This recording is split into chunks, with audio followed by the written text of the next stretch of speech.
Welcome back, America. 14 minutes before the top of the hour. Bill Martinez here, and we've got Robert Port with us. Robert has written, directed, produced. Boy, you did everything in this movie, Recon, which is a true story. And boy, I'll tell you, it is compelling. What a project, Robert! How did you get your hands on this project?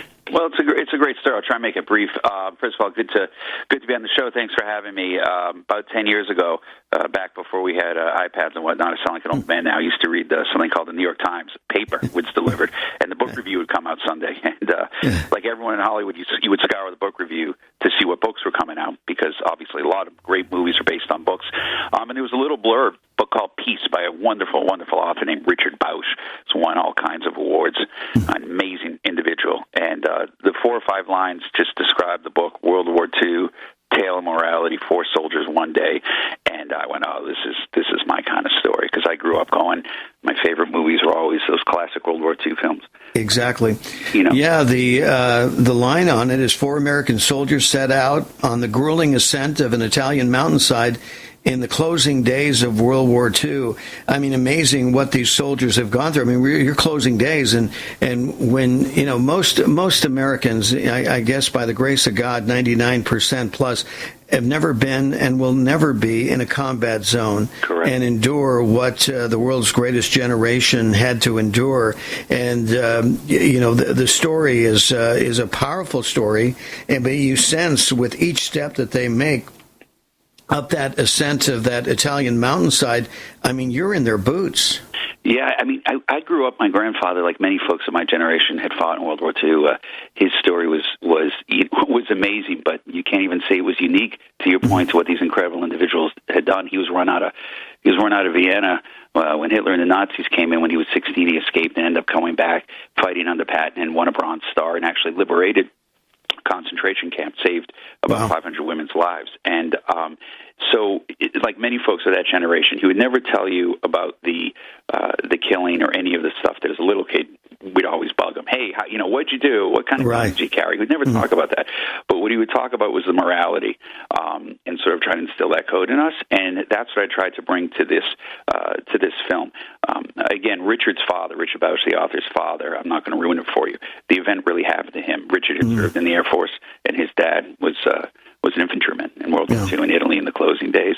And so that's the inspiration for the story, and I don't want to ruin any more. But what I will tell you is that I have a lot of close friends who are in the military, and I think that any of them, to your point, in the greatest generation, whether it's a Korean War, Vietnam, or currently the stuff that's gone on, all of these folks, men and women, try and walk that fine moral boundary. And exactly. It's really, really hard. And to your point, thank God, they're doing it, so none of us have to.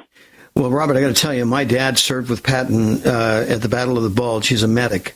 Wow. And the same experience. My dad was he was a humble man, and I think the only one of the 9 kids that he spoke at any length about his experiences was my number 2 brother. 3 of his sons, me included, served in the military. My oldest brother was career Air Force, second oldest brother, a field radio operator in the Army, and I'm in the Marine Corps. And because of my broadcasting career, I ended up doing Good Morning Camp Pendleton during Vietnam. But regardless, it was interesting that my dad never talked about it, but with my second oldest brother, because he had served in combat. He, as a field radio operator, as you can imagine. So he was in the heat of it, and my dad, felt comfortable enough. And, with the rest of us, we were an athletic family, so we'd talk baseball, we would talk boxing or anything else, but never did we get the stories. And it wasn't until after he passed that we were able to understand a little bit more about what he must have endured as a medic during that, especially during that campaign at the Battle of the Bulge. It's just, I think that's part of the fascination why I'm 53, why folks of my generation feel the need to tell those stories. First of all, thank you for your service and your family's service. That's quite amazing. I think in the case of folks like your father, my grandfather, not a couple years before he passed away, maybe a few years, he agreed to let me sit down and interview him, and he told me the story once about the Bronze Star, very, very quickly, and all he would allude to was that it was the night, it was the weeks leading up to the Battle of the Bulge, and it was night. It was dark. I remember him telling me, and the German soldiers were indiscriminately shooting at civilians who were caught between the American soldiers and themselves, picking them off, hoping it would draw the American soldiers, out to them, and it did. My grandfather said, enough. If I'm going to die on this hill, here's where I'm going to die. And I think that it says something about Americans that the German soldiers knew part of their strategy was, well, if you kill innocents, those damn Americans, I'm being facetious, they're dumb enough that they'll go risk their lives to save innocent people. And I kind of always love that's the reputation that we had back then, was that, we'll stick our neck out to save complete strangers because it's the right thing to do. Exactly.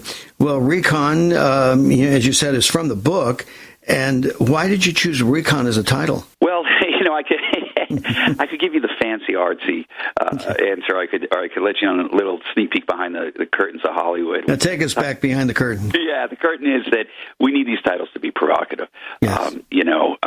So Peace, which is the name of the novel, just is not a great movie title. Let's be honest. I don't want to make this movie political. I've seen a lot of close friends. I mentioned, some SEAL Team 6 guys and folks who have seen the film.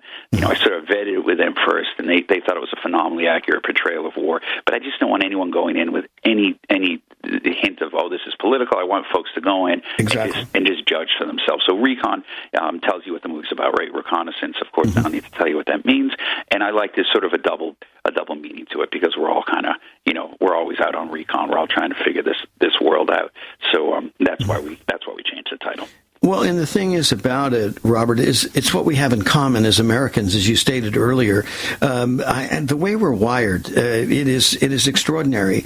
I mean, here we are. This country is an amalgamation, a melting pot, so to speak, of all these different cultures. But there's just something about the red, white, and blue when we come together. I mean, all these different things, and that may separate us. What brings us together is that we are Americans. 100%. I mean, I certainly did not serve in the military, nor would pretend to. I did do 10 years in the Sheriff's Department out here in L.A. as a reserve deputy. I was sworn. My brother is a medical director of the Air 5 unit, and so that's the closest I got to that camaraderie, and it's some of the best 10 years of my life. And I have to tell you that, I have to tell folks this, I sort of live on the west side of L.A., which tends to be a more, just stating a fact, the more liberal part of the county. And, I often tell folks when they ask me about my experience, because I have this unique experience, that, hey, I served along deputies who were, black, white, red, purple, the Jewish, Christian, you name it, Muslim, and never once did anyone ever, when one of those radio calls come in, say, hey, what's the, race, religion, or creed on the other end of the phone. They just go, and they go together, and if you've never seen it, which I know you have, I've taken some of my Hollywood friends on ride-alongs, and they are just blown away by the camaraderie, and they come away with a whole different experience, and it's one of the things I do love to do about that. Mm-hmm. Well, there's a lot to be said about service.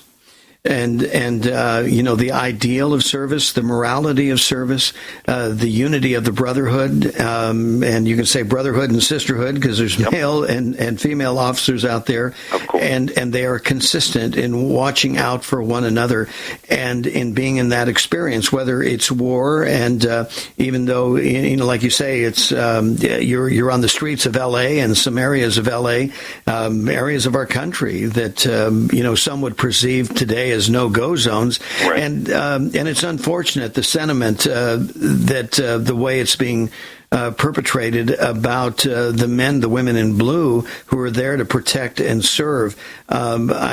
It's a tough situation, and it's very tough. And I have to tell you, I was out for example, Compton, which at the time that I was out there, Captain Paul Pietrantoni, who's now retired, who was a legend in the Sheriff's Department, he was a gang czar. This is when Compton was the murder capital of the city, and we would go out at night. And take AK-47s off the street. These are machine guns that we use. Wow. You well know by the Chinese and Russians in war. Take them off the streets.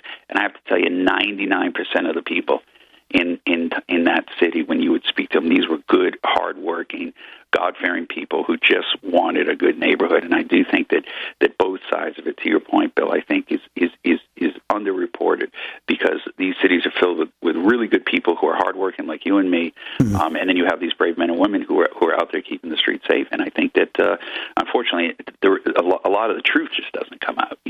Exactly. It's not this animosity that gets promoted. Right. It's just not, Yeah. So, no, I appreciate that, Robert. And the movie Recon that is going to be coming soon. Now, it's going to be released. It's a one-night only event, right? Correct. Yeah, so it's interesting the way, this is the least of the problems we have with COVID, but the cinemas not being open and whatnot make it very complicated. But what Brainstorm Media is the distributor. What they've done is they've teamed up with Fathom, which is this incredible group, and they do this all the time. They do a one-night special event, so that'll be November 10th. You can go now, Atom Tickets. You can buy the tickets on Atom, and you can buy them in advance. We're in over 350, close to 400 theaters across America, which a lot of these movie theaters have done an amazing job of opening up, reopening, and safe social distancing. Exactly.